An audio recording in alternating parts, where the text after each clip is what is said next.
Hey, welcome back. My name is Rachna, and today we are going to be talking about 10 mistakes that you could avoid while planning your wedding in quarantine.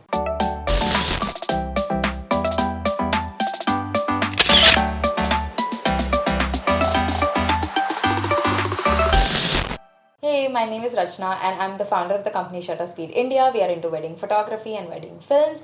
You can have a look at our work. The links are mentioned in the description. Do have a look and do follow our page. So, without any further delay, let's get started with those 10 things that you could avoid if you're planning your wedding in quarantine.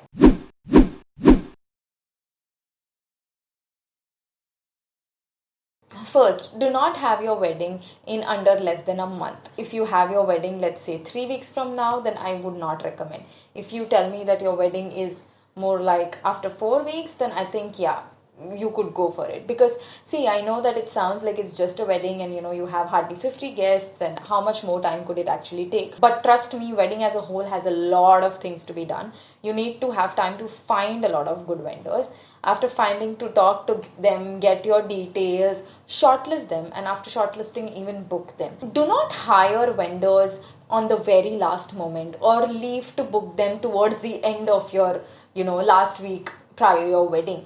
Now, see, what happens is, like, firstly, you will need time to find them. The moment you find and shortlist them, I would say talk to them and get your details, and don't really think that since it's quarantine and people aren't really going to have much weddings, there are a lot of people as you who would plan to have the wedding during this time, since they had planned for this year and everything was sorted out and put in together for the year.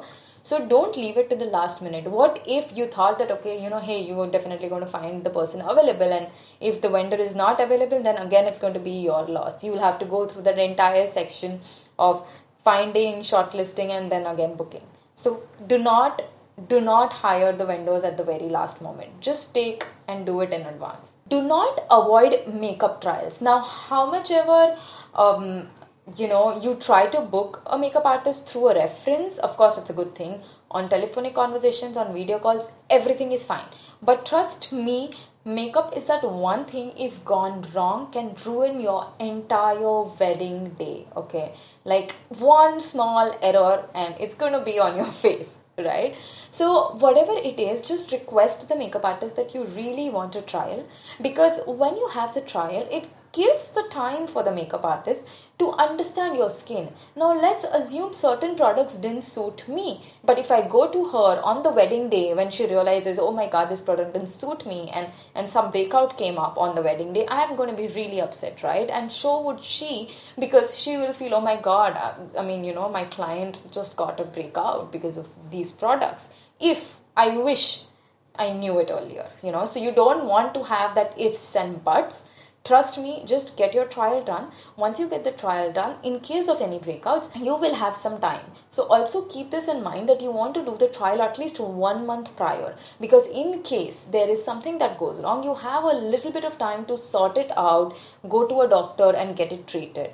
And in case of a smaller reaction, or in case of a product that didn't suit you, your makeup artist gets that much time to understand which product to use instead.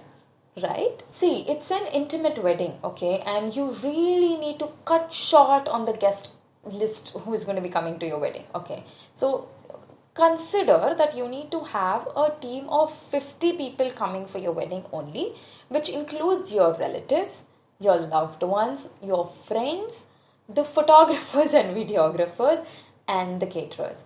So you really need to cut short on people who, in case you do not invite, could be okay. I know it's really painful because we all want all of our loved ones on our wedding day, like we want to have their blessings. But due to the current situation, we cannot do so. So now I'm going to give you a small pro tip that could actually help you, is that you can ask your videographer to arrange for a live video feed. Now, what happens for a live video feed is you can ask them to share with you a link where the actual video of the wedding is being recorded. The photographer could arrange one person who could do the shoot, and that could be displayed and put up on like a live link on YouTube or Facebook or anything of that sort. Now there are so many online different websites where you can have a link and password So whoever is, having those links and password can actually have a look at your live wedding. So your grandparents and the far off relatives who could not actually come down for your wedding could watch you online, and it's like so beautiful, right? I'm sure you're going to be happy with them actually seeing you. If may still be not present, but they could actually see your wedding. Do not hire a friend instead of a pro photographer. Now, this is a genuine request because I know there is a lot of cost cutting. I know these are hard times, not just for you, but even for us. Overall, for everyone. And I'm sure you're looking at ways to cut down on the wedding cost. But trust me, wedding photographer and videographer is not the solution. See, the wedding venue, the food, the decor, the cake people are going to eat. So those people, after like a 2 month time, 3 month time, or after a year, are not going to remember what you ate or what dress you wore. I'm not saying don't spend on them. All I'm saying is that do not cut down on a good photographer, because tomorrow you are only going to have that as your good memories. So do not hire a friend who just has a camera and is doing photography just as a hobby. Instead, hire someone who is a professional and who is a pro at it. Do not please everyone else except your own self. I mean, come on. I know that it's your wedding. I know that your loved ones are definitely going to be suggesting you a few things. And till a point, we could all accommodate everything possible. But just try and understand that there is a little line between you feeling pressurized because of it. Okay? So stop pleasing everyone after a certain point. If it starts becoming too much, then you can very politely and nicely tell them that, hey, it's a really great idea, but I personally wished my wedding to be in a certain way. So please don't mind, but I will have to proceed with this. I'm sure they're going to understand, because they want you to be happy on your wedding day, right? Do not miss out on the pictures that you really want. And I'm repeating this, please do not miss out on the pictures that you really want, because trust me, after letting go of the dream wedding planned and the perfectly thought and imagined setup, everything has changed, right? Because of the current situation. So at least don't let go on those dream images that you always wanted with your other half. Now he's or she is going to be your lifelong partner, and it's only these memories that you will have as the final output. So I would just recommend, just get some time out after the wedding and the rituals that you really want the photographer also to invest that much time as much as you would to give you those amazing set of beautiful pictures. Do not spend on unnecessary things. Now see, being as practical as it is, there are going to be cost cuttings, okay? And there are some things which you could totally avoid. I mean, for example, like getting your wedding cards printed. Now, come on, you could totally skip up on those costs. Why do you want to spend extravagantly on just a wedding invitation? I mean, you could actually send out e-invites, and there are so many websites available online if you search, who kind of have a ready format for the e-invitation. You just need to put in your name, your fiance's name, the details, the venue details, the date, etc., and it's easily available to send. And if you want like a personalized one, there are those options too. I mean, there are some free invites and there are some paid ones, so you could choose whichever you want. And I'm sure you could just put like a really sweet note in that e-invite saying that because of the current situation, unfortunately, we are unable to send out a personal printed invitation, and so we are sending you an e-invite. And I'm sure they are all going to understand. Do not try a last moment haircut or hair color. Trust me, you do not want to have surprises coming on the wedding day. So firstly, it approximately takes about 3 to 4 weeks for any new haircut or hair color to set in. Okay, the first time I actually colored my hair, it took me like about 5 to 6 weeks to set in to the face that I'm looking now with the hair colored.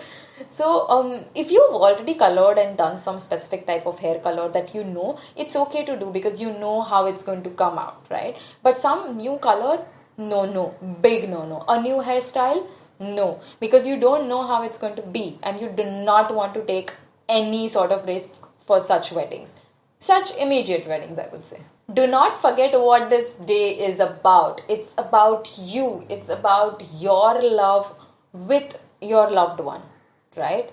And it's about this beautiful day that you and your to be husband or your to be spouse is going to be, celebrating with your family.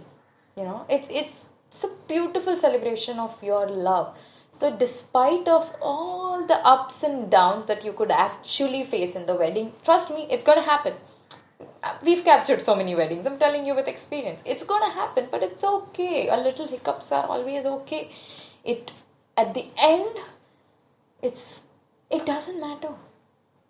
All that matters is you enjoying it with your spouse. Enjoy it, because this day is never going to come back. This moment, this wedding ritual, the garland exchange, the ring exchange, it's never going to come back.